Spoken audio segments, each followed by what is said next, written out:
ব্রাজিলের হয়ে খেলার জন্য পুরোপুরি ফিট এবং হলুদ জার্সি গায়ে জড়াতে আগ্রহী। সান্তোসের হয়ে টানা ৫ ম্যাচ খেলার পর এভাবেই বলেছিলেন নেইমার জুনিয়র। সান্তোস তারকাও হয়তো সেই আশা নিয়েই দিন গুনছিলেন। কার্লো আনচেলত্তিও নেইমারকে দলে ফেরানো নিয়ে ইতিবাচক ইঙ্গিত দিয়েছিলেন। তবে দল ঘোষণার আগ মুহূর্তে আবারও খবর চাউর হলো, দলে ফেরা হচ্ছে না নেইমারের। কারণ ওই একটাই, ইনজুরি। ব্রাজিলের সংবাদ মাধ্যম গ্লোবো জানিয়েছে, গেল বৃহস্পতিবার সান্তোসের অনুশীলনে উরুতে ব্যথা অনুভব করেন নেইমার। এই ব্যথার কারণে পরের দিন আর ক্লাবের অনুশীলনে যোগ দিতে পারেননি।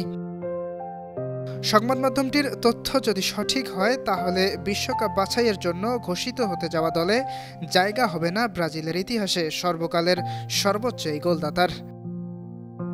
ইয়াসির আরাফাত সবুজ, বাংলা টিভি।